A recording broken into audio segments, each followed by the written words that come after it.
इयत्ता 5वीतील विद्यार्थ्यांना हिंदीच्या लेक्चरमध्ये मेरी गलतियाँ या विषयावर लिहिण्यास सांगितलं. बऱ्याच मुलांनी लिहिलं, काहींना लिहिता आलं, काहींना नाही लिहिता आलं. आणि एका मुलीने तर इतकं व्यवस्थित लिहिलं की तिचं कौतुक करावं तेवढं थोडंच आहे, कारण तिने सकाळपासून संध्याकाळपर्यंत ती कोणकोणत्या मिस्टेक करते म्हणजेच तिला ते माहीत आहे की आपली चूक आहे. आणि तिने ती इतकं छान व्यवस्थितपणे लिहिलं. मला ते हिंदीतला निबंध वाचून खरं तर खूप हसायला पण आलं.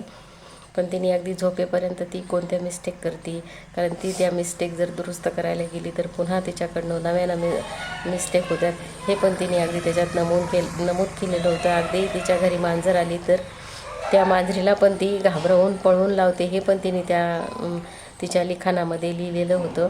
कधीकधी एखादी गोष्ट तिच्याकडून सांडली तर ती गोष्ट तिची बहीण आहे त्या बहिणीवर ढकलून देते, हे मी नाही केलं, तिने केलं. म्हणजे कधीकधी मुलांना असे विषय दिले गेले पाहिजे, त्यातनं आपल्याला त्यांच्या मनामध्ये नेमकं काय चाललं हे पण